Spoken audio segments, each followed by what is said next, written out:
namni tokko mana amantaa Ortodoksii Tawaahidootti kan amanu ta'ee osoo jiru garuu gaabbii kan hin galle fooniif dhiiga Waaqayyoo kan hin fudhanne haa ta'u malee hojiiwwan xixiqqoo ta'an maqaa qulqullootaatiin maqaa ergamootaatiin maqaa durboo maaramiitiin hojiiwwan xixiqqoo ta'an yoo hojjete mootummaa Waaqayyoo dhaaluu danda'a, mootummaa Waaqayyootti galuu danda'a gaaffii. Asirratti wanti hubatamuu danda'amu waadaan qulqullootaaf galee ni hojjeta. Waadaan qulqullootaaf galee kun akkamitti hojjetaa? Gaaffiin biraa namni fooniif dhiiga Waaqayyoo fudhatee biyya Arabaa deemuu danda'a. Asirratti nama akkamiitu fooniif dhiiga Waaqayyoo fudhata kan jedhu beekuu barbaada. Nama akkamiitu nama cubbuu isaarraa qulqullaa'e, nama gaabbii gale, nama waan hundumatti waan hojjechaa ture sanitti gaabbee gara Waaqayyootti deebi'edha. Fooniif dhiiga Waaqayyoo kan fudhatu. Amma garuu fooniif dhiiga Waaqayyoo fudhateen booddee immoo hojii isaa kaleessaa sanitti deebi'a yoo ta'e maal faayidaa qaba? Guddaan dhuguma ulfaachuu danda'a yaa ta'u malee gaafatu haala kiristaana ta'ee osoo hin jiru mana amantaa akka hin deemu naaf eeyyamamee osoo jiru jechuudha. Tokko carraa manni amantaa deemuu isaaniif eeyyamame. Carraan kun isaaniif laatamee garuu surree qofa akka hin kaawwadhu naaf eeyyamu. Akka mataa koo golgadhu hin barbaadan. Kanaaf mana amantaa surree kaawwadhee mataa kiyya osoo hin golgatiin yoo hin deeme cubbuu natti ta'a. Dhaamsi inni guddaan dabarsu seenaa mana kiristaanaa keessatti, seenaa kitaaba qulqulluu keessatti namoota jalqabaa Addaam kaasuu hin dandeenye waan ta'eef sababni isaanii fayyadu. Addaam kanan dogoggore Hewaanitti na dogoggorsiise. Hewaan isinitti dabarsite seexanatti bofatti dabarsite. Bofti eenyutti dabarsite seexanatti dabarsite. Isaan lachanuu garuu isaan hundumtuu bilisan ta'a. Addaam maal jedheen? Isa nagaan jaalalaan.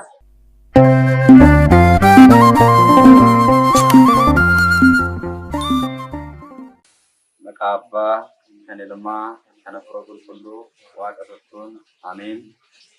Kabajamtootaa fi jaalatamtoota maatiiwwan Waaqayyoon kan jaallattan, Waaqayyos keessan jaallatu, hordoftoota chaayinaanidhaan jaalatu hundumti keessan bakkaaf lafa jirtanitti akkam jirtu, akkamii yeroo kana geessani. Ameen. Waaqayyoon gooftaan keenyaa yeroo kanaatiin kan nu ga'e maqaa Waaqayyoomaa keenyaa kan galateeffame haa ta'u. Guyyaa har'aa kana egaatii keessummaa tokko qabadhee isinii dhiyaatee jira. Keessummaa keenya wajjin egaatii sagalee Waaqayyoo kan isinitti dabarsan ta'u waan ta'eef isinis qophii keenya kanarraati waan hedduu barachuu ni dandeessu waan ta'eef hanga sagantaa keenya ittiin hordofaan isiniin jenna. Keessummaan keenya guyyaa har'aa barsiisaa keenya barsiisaa Raggaasaa Garasuu jedhamu jechuudha. Barsiisaa keenya baga nagaadhaan dhuftanii. Egaatii gaaffiif deebii waliin taasisna guyyaa har'aa kana. Gaaffiin inni jalqabaa namni tokko mana amantaa Ortodoksii Tawaahidootti kan amanu ta'ee osoo jiru garuu gaabbii kan hin galle fooniif dhiiga Waaqayyoo kan hin fudhanne haa ta'u malee hojiiwwan xixiqqoo ta'an maqaa qulqullootaatiin maqaa ergamootaatiin maqaa durboo maaramiitiin hojiiwwan xixiqqoo ta'an yoo hojjete mootummaa Waaqayyoo dhaaluu danda'a, mootummaa Waaqayyootti galuu danda'a gaaffii. Asirratti wanti hubatamuu danda'amu waadaan qulqullootaaf galee ni hojjeta. Waadaan qulqullootaaf galee kun akkamitti hojjetaa yoo jenne inni guddaan namni tokko Kiristoos isa fannifame dhiigni isaa qaraanioo irratti dhangala'e, foon isaa qaraanioo irratti ciccifisan kunoo hoodhaa gaafa kamisaa duuka booda erga luka dhiqee booda maaddii sana galatti hoodhaa nyaadhaa boruu qaraanioo gubbaa irratti fannoo gubbaa irratti waa'ee cubbuu keessanii waa'ee akka keessanii foon koo bara baraa kan isinii wayinii kan suwwaasanis kaasee xoofoo sanis kaasee maal jedhe hoodhaa dhugaa dhiiga koo qaraanioo gubbaa irratti jireenya keessanii bara baraan isinii dhangala'u. Kanaafuu wangeela Yohaannis immoo kana gaafa deebisee barreesse maal jedhe isa Kiristoos dubbate sana dhiiga koo kan hin nyaanne foon koo kan hin dhugne mootummaa Waaqayyoo hin dhaalu yookaan mootummaa samii hin argatu kan jedhu. Egaa baay'een keenya waadaan qulqullootaaf galamee fi barreeffamni caafamni kitaabni qulqulluu walitti nu galamu. Haa ta'u malee kullachan garuu kan walitti buusu. Dhuguma yeroo baay'ee namni maqaa abbaa keenya Abuna Gabra Manfas Qidduus yookaan abbootiin yookaan Abuna Takla Hayimaanotiin waan xiqqoo hojjete yookaan iddoo san deemee tasaallame iddoo san deemee qabsuura isaa dubbisee jireenyi isaa sanyii isaa ni maarrama jedheera. Kanaafuu ani dhiiga Waaqayyoo fudhachuu nan barbaachisu isa kana qofa raawwachuudhaan mootummaa Waaqayyoo nan dhaala. Jireenyi kiyyeen maarrama. Ana qofa miti eenyudhaafuu nafa.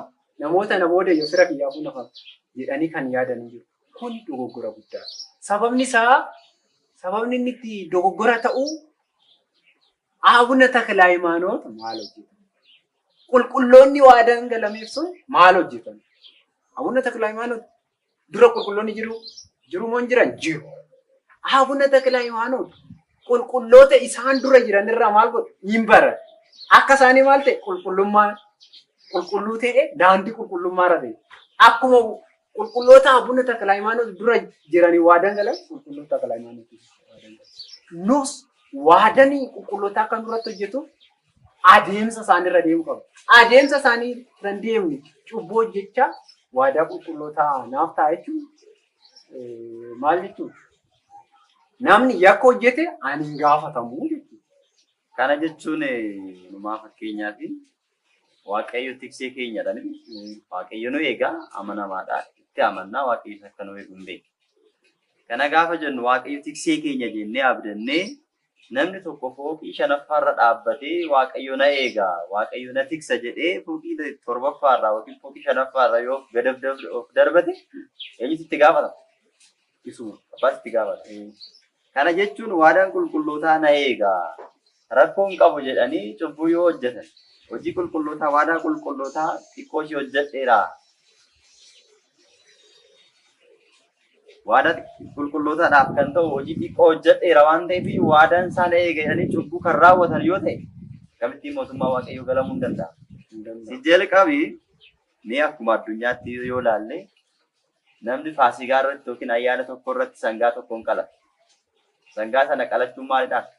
Ayyaana sangaa nyaachuuf miti. Foonii fi dhiigni Waaqayyoo qophaa'uun eenyudhaan? Akka nyaannuuf akka ittiin fayyinu. Gaabbiin kan nuuf qophaa'e maali? Akka ittiin fayyinuuf akka gaabbii gallu. Saamunaan gabaarraa kan ittiin bitannu uffata keenya xuraa keenya ittiin miiccannu qulqulloofnu. Gaabbiinis akkuma sana. Erga kana ta'etti egaa namni tokko fooniif dhiigni Waaqayyoo erga nuuf qophaa'e akka nyaannuuf akka nuti dhugnuuf erga nuuf qophaa'e gaabbiin erga nuuf qophaa'e miiccannee qulqulloofnee fooniif dhiiga isaa nyaachuun barbaachisaadha. Fakkeenyaaf Wangeelaa Yohaannis akkasiin kaasan 54 irratti foon koo kan nyaate dhiiga koo kan dhuge jireenya bara baraa. Foon koo kan hin nyaanne dhiiga koo kan hin dhugne garuu jireenya bara baraa hin qabu. Kanaafiyyuu jireenya bara baraa argachuudhaaf dirqama maal gochuun barbaachisaadha? Fooniif dhiiga isaa nyaachuun barbaachisaadha. Garuu dabalataan immoo isaan hojii qulqullootaa raawwatan maqaa qulqullootaatti yaadannoo gochuun gatii nama argachiisa. Wangeelaa Maatiyos boqonnaa 41 irratti namni maqaa qulqulluu tokkoon bishaan qorraa dheebuu baasee gatii nama qulqulluu sanaa argata. Gatiidha. Eebba nama qulqulluu sanaa argata. Eebba sana hin arganna sirrii. Garuu immoo eebba arganne sana cubbuu hojjennee of jalaa balleessina taanaan mootummaa Waaqayyootti galuu miti eebbayyuu argachuu hin dandeenyu jechuudha. Sila kana ta'eef namni kamiyyuu maal gochuu danda'utu sirra jiraata? Cubburraa isaati qulqullaa'uu, gaabbii galuu, fooniif dhiiga Waaqayyoo fudhachuu, fooniif dhiiga Waaqayyoo booddees immoo duras hojii gaarii hojjechuun barbaachisaadha waan ta'eef akkaataa kanaan adeemsa qulqulloota sanirra deemu. Daandii qulqulloonni deeman. Kaleessa qulqulloonni maal hojjechaa turanii? Adeemsa kam deemaa turan yoo jennee ilaalle daandii qulqullummaarra gaafa deeman gaabbii galuudhaan kaleessa kan isaan dura turan qulqulloota isaan dura turan akkuma amma kaastan isaan irraa baratanii malee lafumaa ka'anii miti. Kanaaf nutis qulqulloota irraa adeemsa isaanii barachuun barbaachisaadha. Gaafiin biraa namni fooniif dhiiga Waaqayyoo fudhatee biyya Arabaa deemuu danda'a. Asirratti namni addunyaan kun addunyaan eenyumaafuu isa amaneefis isa namanneefis guutuu. Addunyaan isa amaneefis irruudha, isa hin amanneefis irruudha. Hir'ina kana guutuudhaaf, hir'ina foonii, jireenya foonii keenya kana guutuudhaaf ittiin hojjennee jireenya keenya fooyyessuudhaaf hojii hojjechuun iddoodhaa iddootti socho'uun barbaachisaadha. Egaa fakkeenyaaf duuka bu'oota baay'een isaanii gaafa fudhanne hojii wangeelaa hojjechuun cinaatti hojii bal'aadha addunyaa kana barsiisu. Isa cinatti garuu mana kiristaanaa irratti tajaajila hafuuraa sana irratti dhiibbaan akka hin uumamne immoo maallaqaan immoo hojii hojjetanii qulqulluun Phaawulos dukkaana hojjee of deeggaraa ture. Namoonni kiristaana ta'an kunis namoonni karaa qulqullummaatti dhufuu fi gaabbii galanii dhiiga Kiristoos fudhatamu kun biyya alaa deemanii jireenya isaanii fooyyessuuf ni danda'u. Garuu inni guddaan tarii dhiiga waaqayyoon fudhatamuu dhiisuu danda'a. Dhiibbaan garaagaraa jiraachuu danda'a. Akka hin soomne wantoonni garaagaraa jiraachuu danda'a. Amma danda'ametti ajaja mana kiristaanaa raawwachuu amma danda'ametti. Inni kanan biraa immoo barittiin akkasiin hin boojine baratti booji'aa jedhee Efesoon boqonnaa 5 irratti qulqullichi Phaawulos akkuma dubbate tarii yeroo adeemsa saniin miidhamne yookaan kiristinnaa keenya keessaa kufnee akka hin baane yookaan immoo dhiibbaan biraas akka nutti hin dhufneef waan sana akkuma abboonni keenya akka haroon hin gognetti akka raachi hin duunetti jedhamu sana jireenya hafuuraa keenya osoo hin dhiisin gara cubbuutti osoo hin seenin waan hundumaa wal faana haala adeemsisuu danda'uun adeemsifnee dhumarra garuu gaafa as deebinu jireenya hafuuraa sana isaas dhiiga waaqayyoo fudhanne san dhiiga waaqayyoo saniin murtoonee jiraachuu qabna. Garuu asii dhiiga waaqayyoo erga fudhanne booda biyya arabaa ni deemna. Achitti garuu cubburraa of eeguun hin danda'amu. Soomni ulfaachuu danda'a. Cubburraa garuu of eeguun hin danda'amu. Namni ati yoo jedhame kan hatamu hin hatamu akka hin hatamu. Sababni as keessatti cubburraa of eeguudhaaf gatii kaffaluu. Fakkeenyaaf amma jalqabumarraa kaasnee gaafa laallu nama akkamiitu fuudhee dhiiga waaqayyoo fudhata kan jedhu beekuu barbaachisa. Nama akkamiitu nama cubbuusaarraa qulqullaa'e, nama gaabbii gale, nama waan hundumatti waan hojjechaa ture sanitti gaabbee gara waaqayyootti deebi'edha. Fooniif dhiiga waaqayyoo kan fudhatu. Amma garuu fooniif dhiiga waaqayyoo fudhateen booddee immoo hojii isaa kaleessaa sanitti deebi'a yoo ta'e maal faayidaa qaba? Faayidaa isin qabu tokkoffaa ni qora. Maali jedha? Lubni sirna qulqulleessaa irratti gaafa sirni qulqulleessaa yookaan qiddaaseen walakkaa gahu harka isaanii qadhatu. Namni osoo hin qulqullaa'een dhiiga kana fudhate cubbuunsaa, yakkisaa, hidaansaa mataa isaatti deebi'a. Ani dhiiga nama kanaarra maali? Qulqulluudha. Bilisa jedhee harka isaa dhiqata. Kana jechuun qulqulluu kan jedhamu namni gonkumaa cubbuun hojjenne hin jiru. Namni osoo gaabbiin galee osoo qannoona isaa kenname sana hin raawwatin gara dhiiga waaqayyootti dhufee maali? Itti gaafatama. Kana malees deebi'ee dhiiga waaqayyoo kan fudhate kana yoo balleesse yookaan immoo yoo cubboo hojjete itti gaafatama. Kana malees abbaa Hiriyaaqos maal jedhe? Namni osoo isaa hin ta'in dhiiga waaqayyoo fudhate osoo isaan ta'in yookaan immoo isaan galin osoo qulqullaa'in dhiiga waaqayyoo namni fudhate maalidha? Ibidda nama gubu. Cubbuu hiikurra cubbuu biraa kan dabalatudha. Hiikama cubbuu argachuudha cubbuu biraa kan dabalatudha. Lubichi gaafa harka isaa dhiqatu sirna qulqulleessaa keessatti ani cubbuu nama kanarraatiif bilisaadha. Gaafa jedhee harka dhiqatu daaqoniin immoo itti fufee jecha jedhe jira. Jecha luba kanaa kan salphisee tuffatee bakka kana dhaabbatu kan kolfu kan haasa'u yoo jiraate jedha. Ibiddi bara baraa akka isa eeggatu gara si'oolitti akka darbatamu beekutu sarara jiraata. Gannanni irree yeroo isa waaqayyo biratti fudhatama argatteedha. Kanaaf sila kana ta'e namni kamiyyuu egaa foonii dhiiga waaqayyoo gaafa fudhatu qulqullaa'eeti kan fudhatu. Maalirraa? Yookiin sobarraa, ijjarraa, sagaagalummaarraa, sobarraa, kaleessa hin nyaata yoo ta'e, hin soomu yoo ta'e, waan hundumayyuu addunyaa kana fakkaatee jiraata yoo ta'e, har'a gara mana waaqayyootti deebi'ee gaabbii isaa galee Keessumattuu fakkeenyaaf kadhannaa, soomii, sigidanni kun addaan hin baane. Isaan kun waliif akka obbolaatti ilaalamu jechuudha. Namni kadhatu hin sooma, kan soomu immoo sagadaa jechuudha. Kanaafuu amma nuu danda'ametti kan jireenya keenya keessatti namni cubbuu irraa bilisa ta'ee foon dhiiga Waaqayyoo erga fudhatee jireenyi isaa akka isaa qajeelu akka eebbifamu jireenyi isaa hundumtuu mootummaa Waaqayyoodhaaf abdii akka taasisu maal jedhan da'oo Maatewos boqonnaa 6:33 irra gaafa dubbisnu dursaatii yaada keessa mootummaa Waaqayyoo irra kaawwadhaa inni kaan isiniif dabalama. Nuti kanaaf dursaa yaada keessan achi kaawwadhaa jechuun addunyaa kana dhiisaa cubbuu addunyaa tuffadhaati akka Waaqayyo jedhetti jiraadhaa foon dhiiga Waaqayyoo fudhadhaa.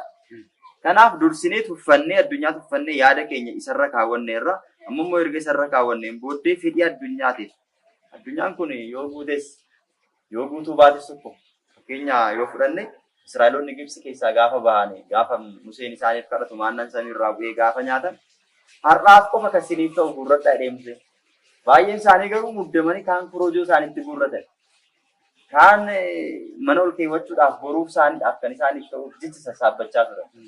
Garuutii kan isaaniif ta'u har'aaf qofa kan isaaniif ta'udha kan isaaniif eeyyaman.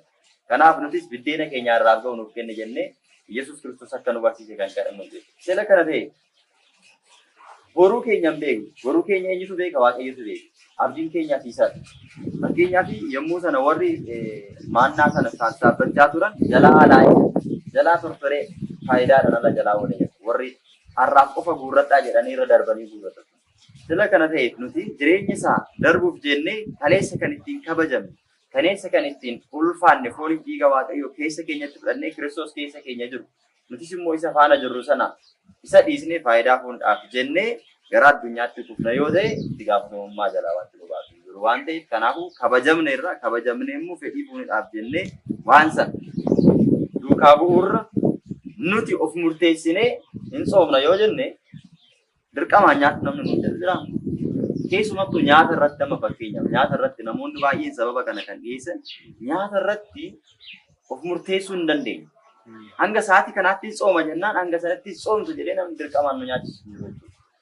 Kanaaf namni tokko fakkeenyaaf nyaata isaaf ta'u nyaata. Nyaata isaaf hin taane dirqamaan nyaata.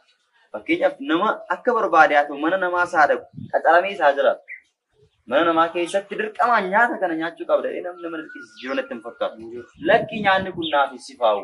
Nyaanni kun qaama kiyya faana laaf hin deemu na dhukkubsa yoo jedhe namni kun dirqamaan nyaata kana nyaachuudhaan namni kun ga'een nuti immoo fedhiin keenya keessa jira. Nyaachuun barbaanna yoo ta'e qabata godhachuun nurra jiraatu. Kanaaf sababni nuuf fayyisu waan ta'eef namni unkaan foon isaatiif iyyuu kan hin taane dhiisa. Naaf hin ta'u jedhee dhiisa miti nyaanni kun yoo nyaadde yookiin naaf sifaa walla deebisa jedhee nyaata jibbu sana dhiisee nyaata filatu sana nyaata waan ta'eef kanaafuu naaf hin ta'u nyaanni kun jedhee yoo dhiise lubbuu isaadhaafis kan ta'u immoo lakki nyaata kana yoo nyaadde lubbuu kiyyaa walitti namuusa Waaqayyoon kaleessi lubbuu irraa deebi'ee isa faana jiraachaa isa faana jiraachuuf kana dhiisuun qaba yoo jedhe lakkari nyaata kana nyaatu nyaanni kun naaf sifaa'u. Foon isaaf qofa miti lubbuu kiyyaa naaf sifaa'u iccitii kana beeka namtichi waan ta'eef nyaata sifaa'u waan ta'eef nyaanni biraa naaf haa ta'u jechuudha. Nyaanni biraa naaf haa ta'u jechuun hin danda'a waan ta'eef iyyuu kanaaf sababa baay'isuun hin barbaachisu. Asirratti wanta dabalata yoo jiraate inni guddaan dhuguma ulfaachuu danda'a yaa ta'u malee sababni nama hin fayyisu. Inni guddaan jireenyi asis jiraatan biyya hambaas jiraatan jireenyi kiristaanaa jireenya qorumsaa jaalatanii kan itti seenan jechuudha.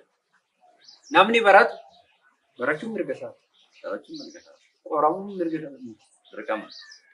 Nam baradhaa bakka namni geengaa akkuma barataa barataa jedhamu ta'e kan barate mirga isaan barate dirqama isaan qoramu qabu. Kiristinnaa keessattis kan jiru maal inni kiristaana ta'uu mirga isaati. Qorumsa hin qoramtaanii kiristaana miti hin fudhatu wanni kiristaana. Gaafa dhagaan mana kiristaanatti darbatamu kan eechoo ta'e waa hargee fannoo kutifaa ta'e hin soomin kan jedhamu yoo ta'e an soomin jedhamee soomii kan dhiisoo ta'e manni kiristaanaan barbaada. Kiristaanummaan keenya hin jiru kun dhiisni irraa baasan irratti kana jechuun soomii dhiisaa, sagada dhiisaa, gaabbii dhiisaa, dhiiga Waaqayyoo fudhachuu dhiisaa, mana kiristaanaa deemuu dhiisaa jennee kan dhiisnoo ta'e mana kiristaanaa kana qaamni bira koottu fudhadhu jennee ni raachuu. Kanaafuu isa kana manni kiristaanaa namoonni tokko amma maalinni ofumaa keenya dadhabaa of goona Maaliifan akkana jedhee maal jedha abbooliin keenya akka gugee maal ta'e garraa miti akka bofaa immoo akkana ta'e. Kana jechuun maalini jireenya keenya keessatti waanuma hunda daarektii deemna yoo ta'e waan hunda humnumaan beekumsa keenyaaf dhiibna yoo ta'e deebi'ee yaadni keenya iyyuu tabbanuuf taate. Fakkeenyaaf amma abbooliin keenya yeroo sana kan isaan akkana jedhanii fi bofni akkamitti abshaala ta'e gugeen immoo akkamitti garraamii taate yoo jenne bara Nohii bishaan badiisaatu ture. Maarkaba keessa lubbuuwwan 8 fi allaattota gosoota allaattiiwwanii fi biyya lafaarra jiran ilbiisonni illee dabalatanii achi keessa turan. Yommuu kun sa'aatii sun sa'aatii dhiphinaati. Sa'aatii sun sa'aatii cinqiitii namni bishaan irra jira inni kaan bishaan hin nyaatamaa jira. Kaan garuu doonii sana maarkaba sana keessa jira. Kana keessatti egaa gugee fi bofti wal bukkee ta'aa turan. Gugeen garraamummaa ishii maal gooti? Hanqaaquu hanqaaqti. Hanqaaquu kana hanqaaquu gaafa barbaaddu lafatti hanqaaquu gaafa dhabdu bofti beela'ee afaan banee yommuu inni taa'u afaan isaa keessatti hanqaaqti jala. Amma gaafa afaan isaa keessatti hanqaaqu beela'ee jala. Beela'ee jira. Nyaachuudhaaf Nohii ulee qabatee dhaabatee jira. Inni ajjeesa achi keessaa gadi isa darba. Dhiisuudhaaf beela'ee jira. Yommuu lafatti buuse hanqaaquu sana hin cabsaa yoo cabse amma sirreeba. Kanaaf maal gochuun qaba? Baasuun qaba jedhee baasa. Amma sa'aatii isaatti hanga yeroo isaatti baasuun qaba. Achi gugeen irrumatti dabalti. Yeroo ishii gaafa ga'u gugeen maal goote? Cuucee keessaa falaffaltee yaastee. Gaafa yaastu lammaffaa akka isheen deebi'etti hanqaaqni afaan isaa cufatee. Abshaalummaan isa kanadha. Nutis jireenya keenya keessatti yeroo hunda daarektii dhimma lubbuudhaan qofa amantaadhaan qofa fakkeessinee deemna yoo ta'e miidhamuu dandeenya. Amantaan keenya laphee keenya keessa waan ta'eef akkuma jalqaba taasne dhimma foonii wal qabsiisuu hin dandeenya. Lakki nyaanni kun naaf hin mijatu, nyaanni kun naaf hin sifaa'u. Yoo nyaata kana nyaatu yoo dhukkubsadhe gana mana yaalaa nageessitu osoo jedhamee gaafatamee gaafatti kana osoo taasne jarreessinis gamna ta'uun barbaachisaadha jireenya keenya keessatti waan ta'eef haala sanaan deemuun barbaachisaadha malee yeroo hunda sababa dhiyeessuu yeroo hunda akkas yoo ta'e jechuun hin barbaachisu. Isa kana gochuun barbaachisaadha. Gaafii itti aanu fakkeenyaaf yeroo baay'ee shamarran gara alaatti hin bahu hojiidhaaf jecha dirqama hin bahu waan ta'eef jechuudha. Fedhii isaaniitiinis kan ba'an maatii isaanii jireenya isaanii gaa'ela isaanii jiruu isaanii guddifachuudhaaf hin bahu. As keessatti egaa namoonni tokko gaafii akkamii gaafatu haala kiristaana ta'ee osoo hin jiru mana amantaa akka hin deemu naaf eeyyamamee osoo jiru jechuudha. Tokko carraa manni amantaa deemuu isaaniif eeyyamame. Carraan kun isaaniif laatamee garuu surree qofa akka hin kaawwadhu naaf eeyyamu. Akka mataa koo golgadhu hin barbaadan. Kanaaf mana amantaa surree kaawwadhee mataa kiyya osoo hin golgatiin yoo hin deeme cubbuu natti ta'a. Asirratti wanti inni guddaan koo dhumeera ammoo akka deemamu eeyyamameera mana kiristaanaa akka deemamu inni guddaan dhumeera amma deemu.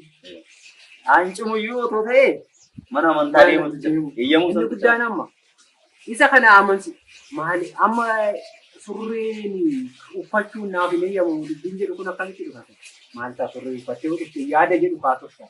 Fedhiin keessa keenya dhumatu maal ta'a? Jennee fudhan keessa keenya fedhiin yoo jiraate jechuudha. Fakkeenyaaf namni qulqullichi Phaawulos waan jedhe waan wangeelaa disuun hin dandeenye. Inni dhiiraa waan dubartiin godhatu hin godhatin. Maal fa'a? Shurrubbaa. Waan shurrubbaaf ta'u waan miidhagu qamisii waan kana dhiira kaawwatu ni eeyyamamu. Ishiin dubartii waan dhiiraa ta'u surree fa'a mataa kan godhatu ni eeyyamamu. Seetti kanaan dubartiin yaa guuggattu jedhama. Seera keessa deebii boqonnaa 22 lakkoofsa 5 numaatu dhiirri uffata dubartii dubartiin uffata dhiiraa hin uffatin. Kanarra darbanii kan kana godhan abaaramuudha. Inna isa kana osoo ta'ee jiru seera waaqayyoon dhala namaaf kenne kana diiguun nama qaba. Yoo laallu immoo namni bataskaana deemu mana kiristaanaa deemu tajaajila fudhu jedhee yama laate kanan uffatin kan jedhu akka yaadatti kenna malee dirqamsiisee kana garuu keessa keenya yoo jiraate dirqama. Akkuma kana dura waan baay'ee kaasaa deemaas kootutiin wajjin sirbi caffari hin jenneen Tasalonqee suni dubartoonni sun kootu hin jenneen in argee tarii koottachuu nu danda'u. Hin dirqamsiifne garuu. Inni guddaan garuu jaalala keessa isaa duraanuu hin jiraatu. Hin baasne. Cubbuu yakka yaada cubbuu yaadan qulqullaa'uu kan jennu sun hin jira. Yaadan qulqullaa'uu kana waan hin qabaanne keessa keenya madaa xiqqoon waan jirtu gaafa immoo deeggara argannu itti bal'isne. Kana jechuun madaa fayyuuf deemu. Egaa akkuma madaan harka keenyarraa akkuma fayyuuf deemu yoo kunne deebi'ee madaa biraa madaa bal'aawumaa akkuma kana hawwii xiqqoon surree uffachuuf qabnu keessa keenya jiru sun maal ta'a? Bal'atiin kanaa. Kana jechuun dhugumatti nuti surree uffachuu dhiisuudhaaf qulqulluudhaan hin feenu surree uffachuu. Namni nuti garuu fedhii xiqqoon bicuun yoo keessa keenya jira namni biraa immoo maal ta'a surree uffatu yoo nuun jedhee surree akka uffannu nu taasisa. Isa kana jechuun immoo surree uffachuun immoo cubbuu guddaadha.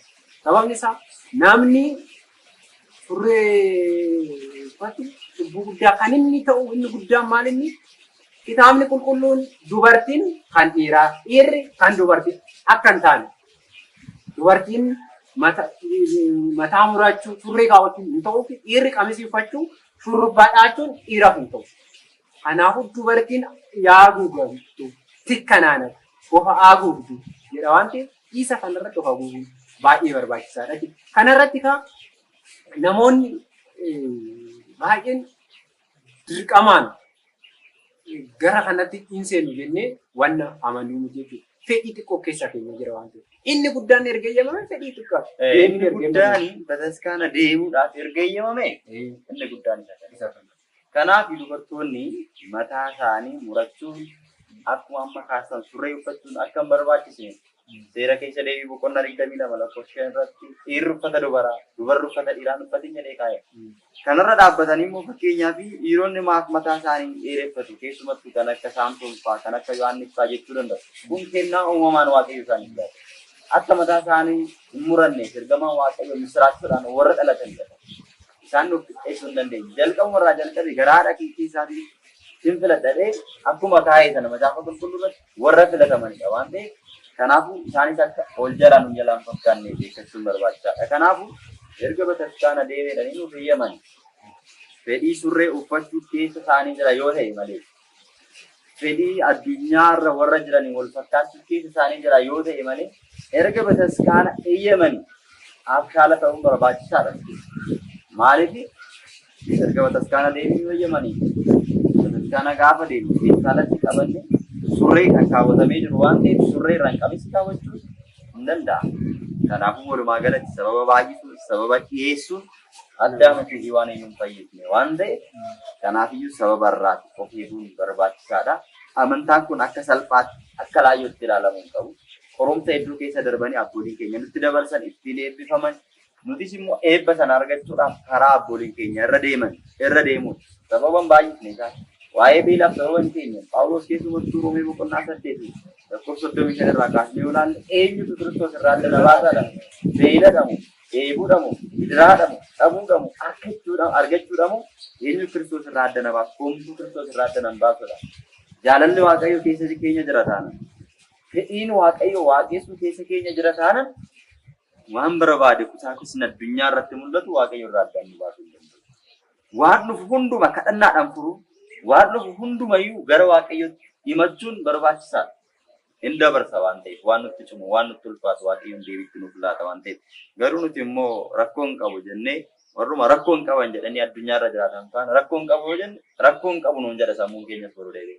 Kanaaf bartee nutti ta'a waan ta'eef waan akkasii irraa of qusachuun barbaachisaadha jechuudha. Asirratti walumaa galatti dhaamsisi kiristaanota kanaaf kan fayyadu. Inni guddaan akka walumaa galaatti gaafa haguugnee dhaamsi inni guddaan dabarsu seenaa mana kiristaanaa keessatti seenaa kitaaba qulqulluu keessatti namoota jalqabaa Addaam kaasuu hin dandeenya waan ta'eef sababni isaanii fayyadu. Addaam kanan dogoggore Hewaanitti na dogoggorsiise. Hewaan isinitti dabarsite seexanatti dabarsite. Bofatti dabarsite. Bofti eenyutti dabarsite seexanatti dabarsite.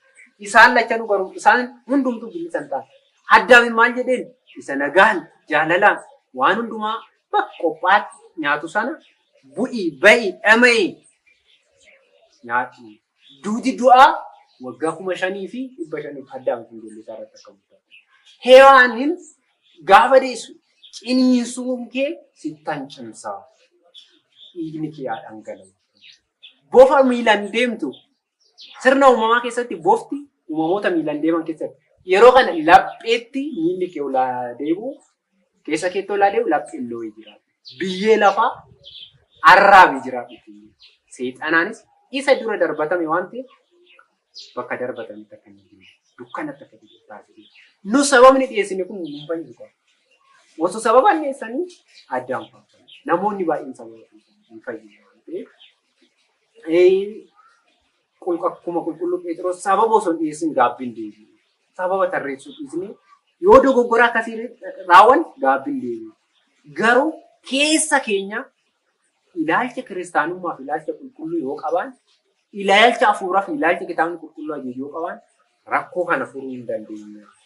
Gamnummaan ogummaatti fayyadamne isa kana keessa darbuu waan dandeenyuuf warreen ilaalcha akkanaa keessa jirtan. Wanni akkanaa qoramtan qorumsi inni guddaan tokkoffaa sini waan ta'eef keessa keessanii baasan jedha. Inni guddaan egaa fedha keessa keenya jiru. Namni tokko nyaata kana nan nyaadha yoo jedhe nyaadhu yoo jedhe nyaatu bakka murteessudha. Nan nyaadha yoo jedhe garuu nyaatuu dhiisuu gaafa jedhu garuu gaafa tokko nyaachuun isaan oolu. Kanaaf inni guddaan fedhii keessa keenya jirudha. Fedhii keenya biyya lafaa irratti osoo hin ta'in Kiristoos irratti hidhachuun barbaachisaadha. Waan gaariidhaan hidhachuun barbaachisaadha. Kabajamtootaa fi hordoftoota chaayinaaliidhaan jaallattu hanga ammaatti egaa si wajjin kan turre ani Darsaa Dajanee Gurmeessaati. Isaan immoo keessummaa kabajaa ta'uudhaan affeerramanii sagalee waaqayyoo kan isinii dabarsaa turan barsiisaa keenya kabajamoo Barsiisaa Raggaasaa Garasuu jedhamu.